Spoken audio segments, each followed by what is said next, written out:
I am a child of Startup Accelerators. Slidebean has received investments from Startup Chile, DreamIt Ventures, and 500 startups. I started my first company in 2011, and I had no idea how startups worked. When I say no idea, I mean it. I had never heard of venture capital, never heard the concept of an angel investor. I was just out of college in Costa Rica, where the startup ecosystem was pretty much non-existent. Still, our company then was accepted by DreamIt Ventures in New York, which sparked a chain of events that led us to you watching this video today. So the point here is, I know my way around the startup world because DreamIt was a crash course in how the startup ecosystem works. It was also a soft landing in New York City that allowed me to build a network. And one of the people responsible for this is Steve Barsh, who you probably remember as a guest for some of our videos. Steve gave the intro talk at the program, and I remember Steve's talk distinctively, as it indeed was the beginning of the journey for me. So today I'll be chatting with Steve about how DreamIt had to pivot their model. I'll be using some excerpts of our full conversation, but if you want to hear the full story, you can find that full episode on our Company Forensics podcast. Link in the description and available on Spotify and all the podcast platforms. Also, starting today, Steve has joined our new expert network, so you'll be able to book him for office hours for free if you're on a Founders Edition plan, or on demand if you don't have a Slidebean account. But anyway, back to the story. The first company that I founded failed to raise capital, and so did 13 out of the 15 companies in that DreamIt batch. But it was thanks to that experience that I have anything to say about how fundraising works, and in fact, it was the time that sparked the initial idea for Slidebean. But just like that first company failed, the DreamIt program, the DreamIt Accelerator system, failed and had to learn the hard way the stuff that worked and the stuff that didn't. The 2010s decade saw a spring of startup incubators and startup accelerators trying to copy the successful Y Combinator model, but many of them didn't survive. The others had to pivot, and that's what we'll be talking about today. But first, let's understand the concept of the standard accelerator. Usually, an accelerator is a 3 to 4 month in-person program. 10 to 30 companies share the same office space. There's a small investment in the companies ranging from $15,000 to $50,000 in exchange for 5 to 10% equity. There are office hours with experts and investors during the program, and it all ends with a demo day.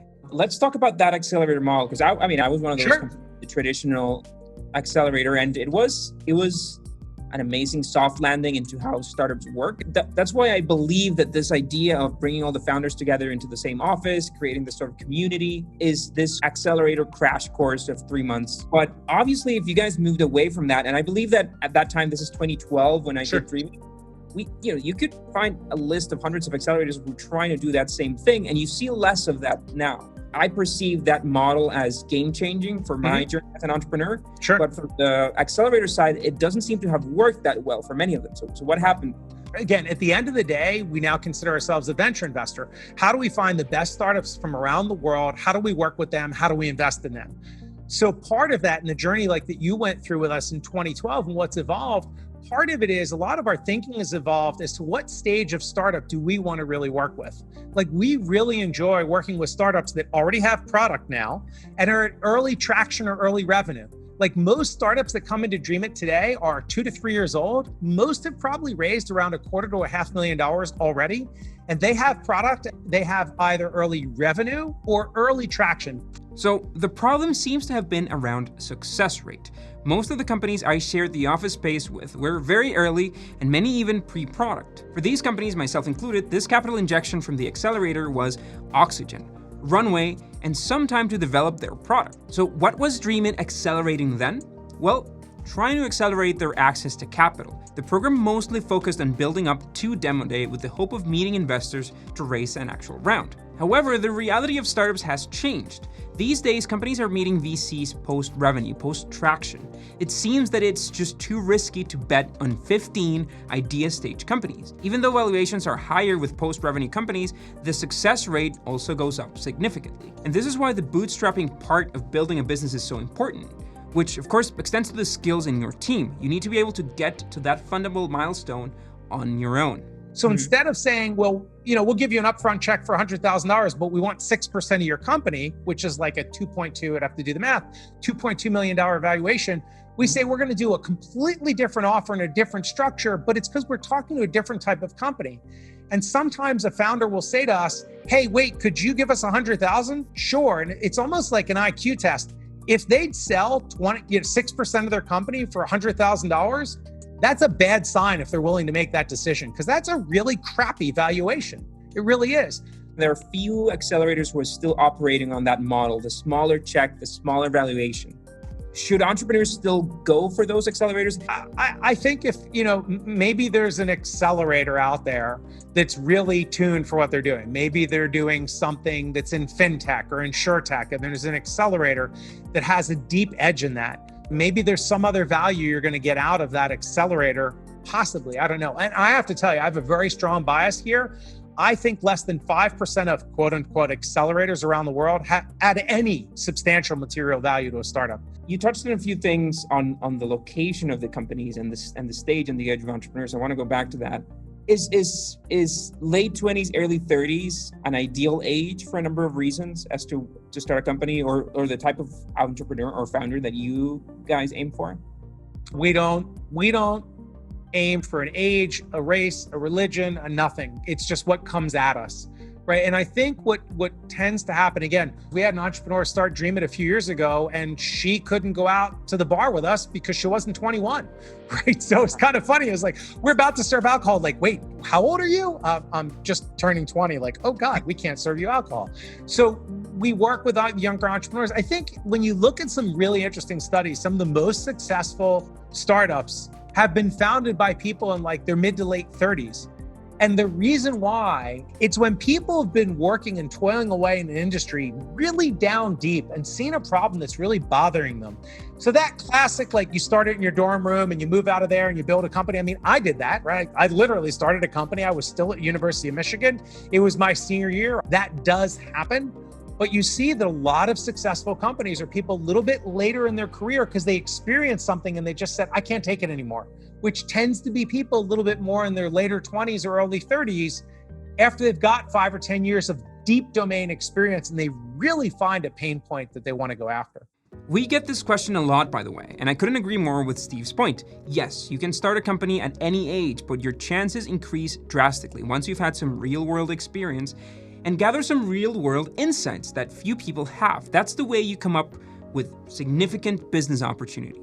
Another point I wanted to touch on the whole distance and the whole remote versus hybrid program is there's the phenomenon of what's been created in California and Silicon Valley is quite amazing, where you have all these companies, all these people, experts in tech that move from company to company and sort of bring that knowledge, right? So there's widespread knowledge way beyond other startup communities, investors and so on. So there's that community, and people long for or aspire to moving to probably top on the list of Silicon Valley, maybe New York and Austin are coming up next. But you guys go with this approach of, don't move to this location. You don't have to be here. You can get away with not being here. Sure, absolutely. And I'm asking for the audience that is not based in California or New York or Austin or Philadelphia, how can these guys access or start untapping or start exploring those networks that are physically in places where they're not?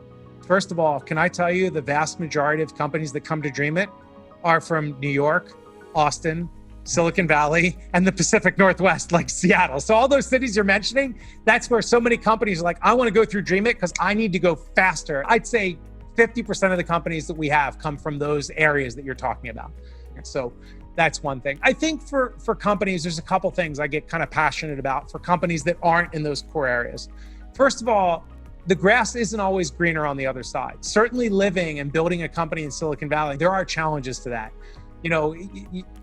I find a lot of engineers that are in those companies are always jumping to the next hot, shiny thing. And where are my better stock options? And it can be a very ephemeral relationship. It's a very expensive relationship, right? Your cost of living is very high. Your cost of talent is extremely high. Your quality of living, everybody I know during the pandemic, they're like, oh my God, I'm working from home. I'm saving an hour and a half from commuting every single day. So those areas do come with a penalty.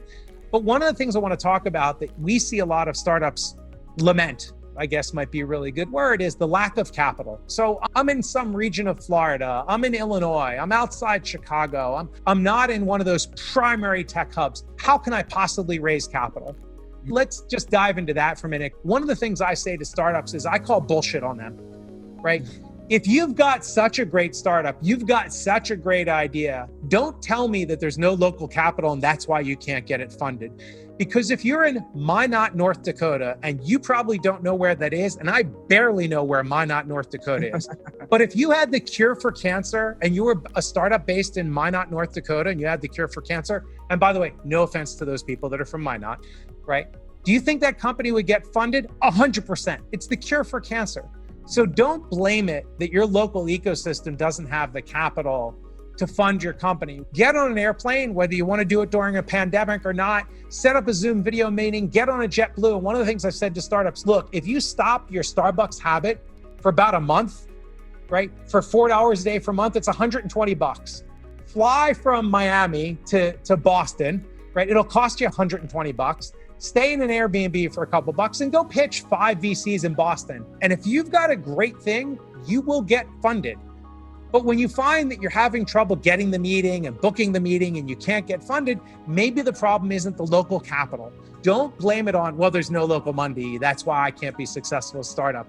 I call foul on that. Then go travel, get in your car and drive in your Prius and go pitch investors in a bigger city. Just to add a comment to that, we did exactly that. We started the company in Costa Rica, made it cheaper, lived here right. Until we had something we could launch and use. And then we moved to New York and aimed at operating the company from there. And we keep both offices. One of the things we look at DreamIt, by the way, is entrepreneurs and startups that are clever on more than one axis. Like, oh, I've got a great product. And we'll be like, and what else? Because we find a lot of times for startups to be successful, you have to be clever in more than one way. You're being clever in more than one way, right? You're running an arbitrage between Costa Rica and New York City.